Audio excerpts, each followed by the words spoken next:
Hello friends, இன்றைக்கி நம்ம Atomberg BLDC fan review தான் வந்து பார்க்க போகிறோம். ஏன் இந்த BLDC ஃபேனை வந்து சூஸ் பண்ணோம் அப்படின்னு பார்த்தீங்கன்னா, பவர் கன்சப்ஷன் வந்து ரொம்ப கம்மியாகும். இப்போ நார்மலான சீலிங் ஃபேன்ஸை வந்து பார்த்திங்கன்னா 60 to 75 வாட்ஸ் வரைக்கும் வந்து பவர் கன்சியூம் பண்ணும். இதுவே வந்து BLDC ஃபேன் அப்படின்னு பார்த்தீங்கன்னா 28லேருந்து 35 வாட்ஸ் வரைக்கும் தான் வந்து கன்சியூம் பண்ணுது. அந்த பிராண்ட்ஸ் வச்சு இந்த வாட்டேஜ் வந்து மாறும். இந்த ஆட்டம்பர்க் ரெனிசா வந்து பார்த்திங்கன்னா 35 வாட் வந்து கன்சியூம் பண்ணுது பவர் கன்சப்ஷன். இதுக்கப்புறம் வந்து நம்ம கண்டென்ட்டுக்குள்ளே வருவோம். BLDCனா என்ன அப்படின்னு பார்த்தீங்கன்னா, ப்ரஷ்லெஸ் டைரக்ட் கரண்ட் மோட்டார். இந்த BLDCக்கும் சீலிங் ஃபேனுக்கும் என்னடா டிஃப்ரென்ஸு அப்படின்னு கேட்டிங்கன்னா, 2 பாயிண்ட் வந்து இம்பார்ட்டண்ட்டாக வந்து சொல்லலாம். எப்படி வந்து பவர் கன்சப்ஷன் வந்து கம்மியாகுது அப்படின்ட்டு. ஃபஸ்ட்டு பாயிண்ட் வந்து பார்த்திங்கன்னா, நார்மலான சீலிங் ஃபேன் வந்து பார்த்திங்கன்னா எலக்ட்ரோ மேக்னெட் வந்து மோட்டரில் வந்து யூஸ் பண்ணுறாங்க. இதுவே வந்து BLDC மோட்டரில் வந்து பார்த்திங்கன்னா பெர்மனெண்ட் மேக்னெட் தான் வந்து யூஸ் பண்ணுறாங்க.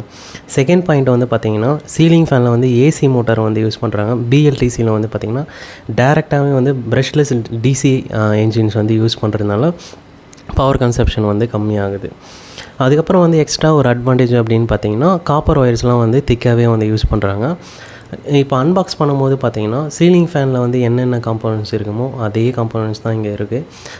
3 பிளேடு, அதுக்கப்புறம் 1/2 அடி பைப் ஒன்று, மோட்டார் ஒன்று, 2 கப்பு, அதுக்கப்புறம் மேலே வந்து அந்த சீலிங்கில் மாட்டுறதுக்கு ஸ்க்ரூஸு, அந்த ரப்பரு, அது எல்லாமே வந்துடுது. எக்ஸ்ட்ரா வந்து ஒன்று வருது, அது பார்த்திங்கன்னா சேஃப்டி ஒயர்.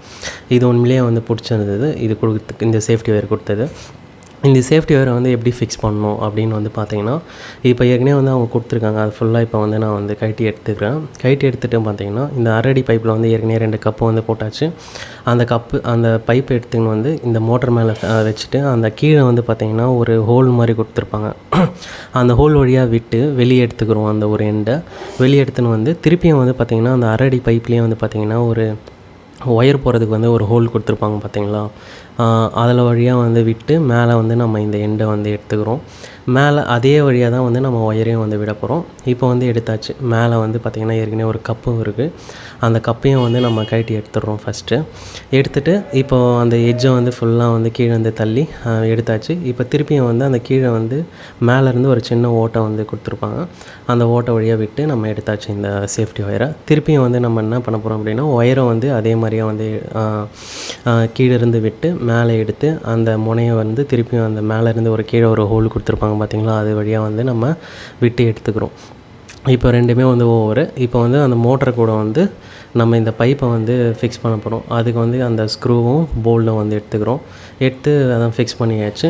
அதை ஃபுல்லாக வந்து நெட்டை போட்டு டைட் பண்ணியாச்சு. இது வந்து முக்கியமான விஷயம் வந்து நோட் பண்ண வேண்டியது என்னென்னா, காட்டர் பின் வந்து நம்ம அங்கே ஃபிக்ஸ் பண்ணுறது ரொம்ப ரொம்ப இம்பார்ட்டண்ட்டு. ஏன்னா சப்போஸ் வந்து நம்ம ஃபேனை வந்து சுற்றுறதுனால ஷேக் ஆகும்போது வந்து இந்த நெட்டெல்லாம் வந்து லூஸ் ஆகிறதுக்கு நிறையவே சான்ஸ் இருக்குது. அதனால் இந்த காட்டர் பின் வந்து ரொம்ப இம்பார்ட்டண்ட்டு. இங்கேயும் மேலேயும் வந்து போடணும். அதனால் இப்போ இங்கே போட்டாச்சு. அதுக்கப்புறம் ஒயர் கனெக்ஷன் தான். Red to red, black to black வந்து கனெக்ஷன் கொடுக்க வேண்டியதான். Very simple. அவ்வளோதான். அதையும் வந்து கொடுத்தாச்சு. இப்போ வந்து பிளேட்ஸ் வந்து நம்ம வந்து ஃபிக்ஸ் பண்ணுறதுக்காக அங்கே ஏற்கனவே இருக்கிற ஸ்க்ரூஸ்லாம் வந்து எல்லாமே வந்து கழட்டி எடுத்துகிட்டு ஃபஸ்ட்டு பிளேடை வந்து ஃபிக்ஸ் பண்ணுறோம். ஃபுல்லாக வந்து டைட் வச்சுட்டு செகண்டு அண்டு தேர்ட் பிளேட்ஸ் வச்சு ஃபுல்லாக வந்து ஃபிக்ஸ் பண்ணியாச்சு. நெக்ஸ்ட்டு வந்து பார்த்திங்கன்னா, மேலே வந்து சீலிங்கில் தான் வந்து ஃபிக்ஸ் பண்ண போகிறோம். அதுக்கு முன்னாடி வந்து மேலே வந்து அந்த சேஃப்டி ஒயரை எப்படி ஃபிக்ஸ் பண்ணணும் அப்படின்னு காட்ட முடியாது, ரொம்ப டஃப்பாக இருக்கும். அதனால் கீழே நான் உங்களுக்கு காட்டுறேன். இப்போ அந்த 2 வாஷர் மாதிரி இருக்குது பார்த்திங்களா, அது ரெண்டுத்தையும் வந்து ஒரு சைடில் வந்து மொத்தம் 4 ஹோல் இருக்கும். அந்த ஒரு சைடு வந்து இழுத்துன்னு அதை உள்ளே விட்டு வெளியே எடுத்துகிட்டு, அதுக்கப்புறம் இந்த ரிங்கில் வந்து போட்டு எடுத்து இந்த சைடை வந்து நுழைச்சி எடுத்துகிட்டு, அதுக்கப்புறம் இங்கே வந்து அந்த மேலே அந்த வாஷர் மாதிரி இருக்கிறத வச்சுட்டு ஃபுல்லாக வந்து ஸ்க்ரூ போட்டு டைட் பண்ணிட்டோன்னா இதான் வந்து சேஃப்டி ஒயரை வந்து ஃபிக்ஸ் பண்ணுற மெத்தடு. இப்போ வந்து நெக்ஸ்ட்டு வந்து பார்த்திங்கன்னா, அந்த சீலிங் மேலே வந்து நான் ஃபுல்லாக வந்து ஃபிக்ஸ் பண்ணிகிட்ருக்கோம். ஃபிக்ஸ் பண்ணிவிட்டு ஒயர் கனெக்ஷனும் வந்து அங்கேயே வந்து கொடுத்தாச்சு.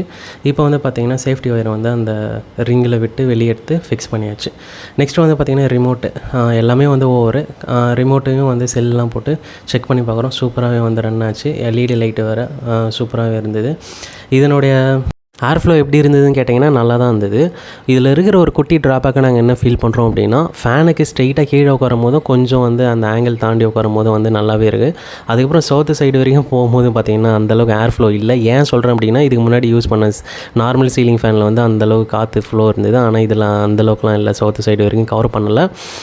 மற்றபடியே வந்து இந்த ஃபேனை வந்து பார்த்திங்கன்னா வாங்கலாமான்னு கேட்டிங்கன்னா வாங்கலாம், ஒர்த்து தான்.